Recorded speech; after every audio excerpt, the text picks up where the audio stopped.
Olá, meu nome é Fernando e sou do Lar Espírita Luz e Amor. Hoje temos uma conversa interessante. Um texto antigo do Evangelho de Mateus, capítulo 18, versículos 21 a 35, onde Jesus nos conta uma história muito atual. Parece que foi ontem. É a história do credor incompassivo. Mas antes da gente começar, vamos melhorar a nossa sintonia? Vamos fazer uma prece? Eu faço aqui, você acompanha aí. Já preparou o copo com água para fluidificação? Tratamento é importante. Vamos fazer a prece. Senhor Jesus, toca-nos, Senhor, com a tua luz, com os divinos efluivos do teu amor. Senta aqui conosco, Senhor, conta novamente tuas histórias, compadece-te de nós, que precisamos das tuas mãos caridosas. Atende-nos a súplica, ó Mestre, sede conosco, sempre. Então, Jesus conta mais ou menos a seguinte história. Tinha um senhor muito rico que chamou para si um dos seus empregados, que ele lhe devia muito dinheiro, mas muito dinheiro mesmo. Muito, muito. A coisa de 20 talentos. Para ter uma ideia, um talento era uma peça de prata, de ouro, de uns 20 quilos. Era muito dinheiro. Ele chama esse empregado e lhe cobra: olha, você está me devendo, você precisa me pagar. E o empregado disse que não tinha como pagar naquele momento, e então o senhor disse que iria vender a esposa do empregado e os seus filhos para recuperar o dinheiro. Naquele tempo poderia fazer isso. Naquele tempo a pessoa virava servo da outra, escravizado da outra, por dívidas não pagas. Se podia vender a mulher e os filhos. Olha que coisa. Mas voltando à história. Aí o empregado se jogou de joelhos, chorou, rezou, pediu, implorou para o seu senhor lhe dar tempo, lhe dar mais uma chance. E o senhor se moveu de compaixão e disse para ele: tá bom, vou te dar mais um prazo. Dito isso, esse servo, esse empregado saiu. Então logo saiu para a rua, encontrou um homem que lhe devia dinheiro. E era pouco, não era muito. E naquele momento, ele cobrou insistentemente esse homem, foi impiedoso e levou-o até a prisão. Estou sintetizando a história.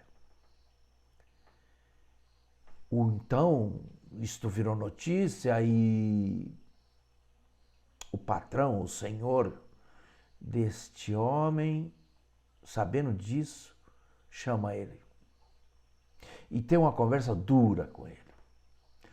Mais ou menos dizendo assim: eu dei chance para você, eu fui compassivo e você não teve o mesmo sentimento para quem devia contigo. Está desfeito o nosso acordo. E mandou-lhe a ferros.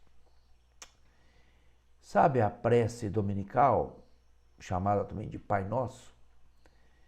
Tem uma hora que a gente diz assim: perdoai as nossas dívidas, assim como nós perdoamos os nossos devedores. É disso que nós estamos falando. Jesus nos ensina a termos compaixão, a termos piedade, a termos empatia, nos colocando no lugar do outro. E ele exemplifica nessa história que a dívida perdoada pelo Senhor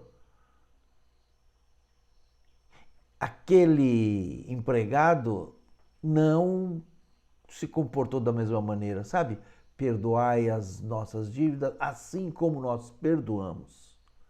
E ele não tinha perdoado. E se deu mal na história.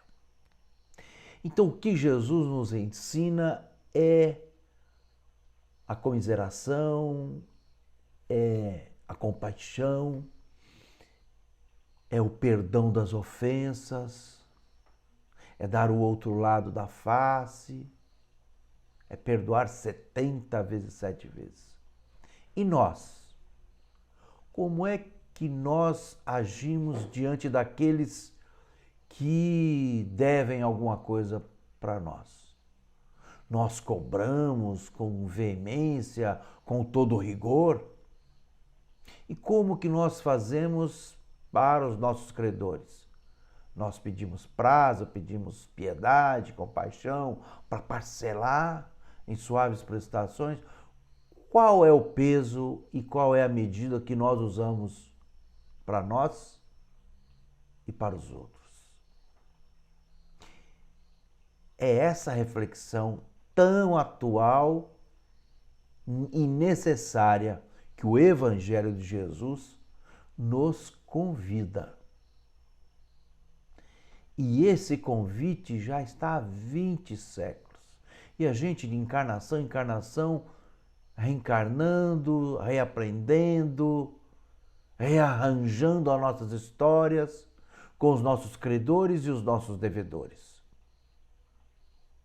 E os credores existem das mais variadas espécies. Tem o banco, que nos cobra os juros, mas tem os nossos pais, a quem nós devemos gratidão, respeito, honrar pai e mãe.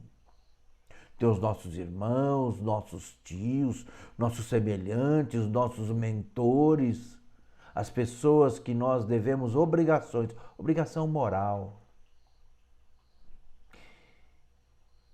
Quantas pessoas esquecem-se dos seus pais, suas mães, seus avós? Quantas pessoas deixam de honrar pai e mãe? Quantas pessoas deixam de perdoar uma ofensa? No núcleo familiar, quantas pessoas a gente só vê nas datas especiais, nos velórios, nos casamentos, na noite de Natal, na noite de Ano Novo? E o que é que nós fazemos no decorrer do restante do ano? Nós mandamos um recado, um WhatsApp, um áudio, um vídeo, a gente se comunica com os nossos pares, com os nossos parentes? Como que nós estamos alimentando as nossas relações afetivas, sociais? E quando a gente recebe uma injúria, uma ofensa, como é que nós nos comportamos? A gente atira logo a primeira pedra? Ou a gente se coloca no lugar do outro e tenta entender as questões do outro? Na história contada por Jesus, ele queria que nós, naquele tempo, aprendêssemos uma lição. E ainda quer que nós, hoje, aprendemos essa lição. Perdoar as nossas ofensas, assim como nós perdoamos. Nos tratar assim como nós tratamos. Usar a mesma medida conosco que nós usamos para com as outras pessoas. Isso na diplomacia tem um nome chamado reciprocidade. É você dar aquilo que você recebe. É você fazer para o outro o que gostaria que o outro fizesse para ti. A reciprocidade no campo das relações internacionais, ela é uma política de país das mais importantes. Mas e nós? Nós, em nossa individualidade, como é que nós tratamos da reciprocidade? Nós tratamos bem as pessoas e quando as pessoas não nos tratam bem, quando as pessoas se esquecem da gente, a gente fica magoado, mas nós alimentamos as nossas relações interpessoais. Eu costumo dizer que num casamento, para que ele possa dar certo, ele precisa de ter 3 pilares: o desejo, o respeito e a admiração. Nós precisamos desejar estar com o cônjuge, nós precisamos respeitar o cônjuge e precisamos admirar o cônjuge.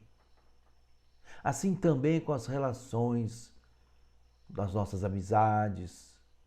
Qual é o amigo ou amiga nossa que a gente não deseja estar junto, que a gente não respeita, a gente não admira? Então não tem amizade. E o que é que precisamos fazer para que nós sejamos pessoas admiráveis, que nós sejamos respeitados pelos nossos semelhantes?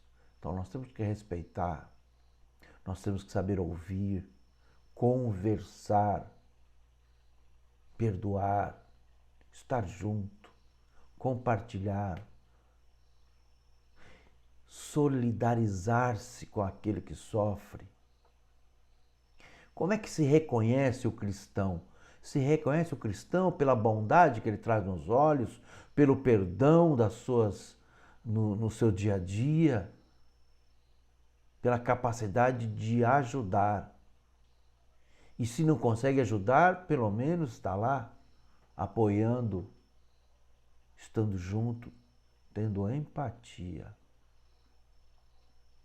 O Espiritismo nos demonstra, através das infinitas reencarnações, que toda vez que a gente não consegue se acertar com alguém e que em vez dos laços de afinidade, de afeto, transformam-se em laços, em vínculos de ódio, de mágoa, e quando não dá mais para reatar relações, a gente volta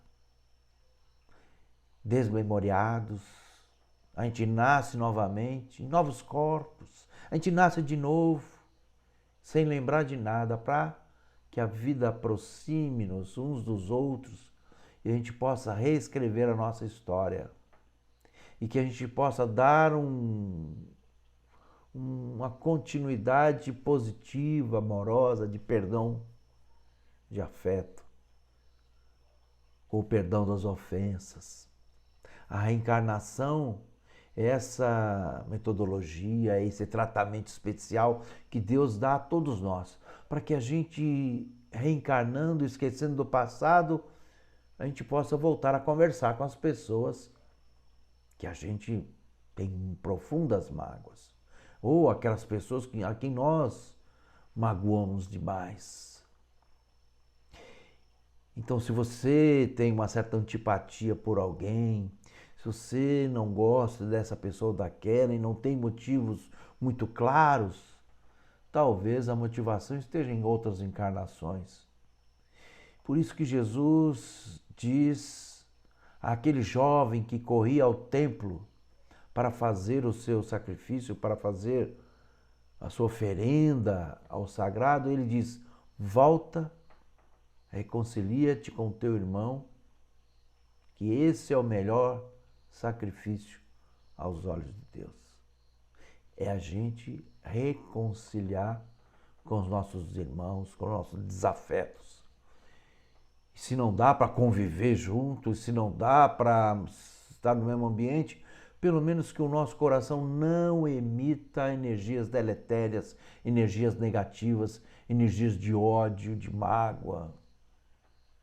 Que a gente faça prece, que toda vez que a gente faz uma prece, que toda vez que a gente emite pensamentos bons, a gente se isola do mal. E a gente isola da gente aqueles que pensam mal da gente. A gente se reveste de energias amorosas e a gente adoece menos, a gente passa menos estresse, a gente fica melhor. É por isso que Jesus fala para a gente perdoar o próximo. Não é só para parecer que nós somos uma pessoa melhor. Não, é para a nossa saúde psíquica, espiritual, emocional. É para isso. É para isso que Jesus, tantas e tantas vezes, nos exorta a perdoar aqueles que nos ofendem, orar pelos que nos perseguem, perdoar 70 vezes 7 vezes. O Evangelho é um receituário de saúde espiritual, de saúde mental, de saúde psíquica. O Evangelho é um caminho para que a gente possa construir o reino dos céus, que Jesus diz que não está aqui nem acolá, mas dentro do nosso coração. É disso que se trata o Evangelho, da nossa saúde mental, da nossa saúde espiritual, para que a gente possa viver bem, para que a gente possa construir as bases da felicidade em nosso coração. E o Evangelho, ele é esse receituário de luz e de concórdia, de luz e concordância. E toda vez que a gente vai contra esses mandamentos de Jesus, toda vez que a gente fica com ódio, com raiva, toda vez que a gente se sente ofendido, todas as vezes que a gente deixa o nosso coração aprisionado da mágoa, a gente adoece. Úlcera, úlcera, gastrite, processos alérgicos, processos respiratórios. A gente adoece, porque primeiramente estamos espiritualmente adoecidos. E o Evangelho é a vacina, é o tratamento, é a postura de nós nos reerguermos do poço de tristeza que muitas vezes nós caímos. Jesus é o médico, é o terapeuta, é o propedeuta, é o psicoterapeuta. Jesus é o caminho, a verdade e a vida. Ele é o bom pastor. Jesus é o nosso mestre. Aquele que veio há 20 séculos atrás exemplificar pessoalmente aqui nos nossos meios, e a partir desse ato dele, o mundo se transformou. O mundo melhorou, está melhorando, é que a gente tem dificuldade de ver a melhoria. Mas é preciso entender o Evangelho de Jesus não como uma postura religiosa, não como uma religião, mas como um exercício de espiritualidade, de religiosidade, uma postura de transformação interior através do Evangelho de Jesus. Tá com a água aí? Vamos agora fazer o tratamento, porque é para isso que você está nos assistindo. Então feche os olhos e ligue o teu coração com Jesus. Imagine Jesus ao teu lado, sentado sorridente, ele aí compassadamente segurando os copos em suas mãos. Ah, Senhor Jesus, dá-nos um pouco da tua luz, fluidifica essa água, tira-nos do peito a mágoa, ensina-nos, Senhor, a usar o teu evangelho de amor. Abençoa a minha casa, Senhor, a minha família, encarnada e desencarnada, o gato, o cachorro, a orquídea, a flor desabrochada. Dá-nos, Senhor, o beneplácito do teu amor. Fluidifica o nosso coração, o nosso ar, tende compaixão, ensina-nos a perdoar. Senta aqui conosco, Senhor. Dá-nos o divino beneplácito do teu amor. Entra na minha casa, Senhor, hoje e sempre. Obrigado por você estar conosco nesse momento. O Lar Espírita Luz e Amor é para isso. Um cantinho, a casinha azul, lá da Rua Castro Alves, para que a gente possa se sentir em paz. Muito obrigado. Fica com Deus.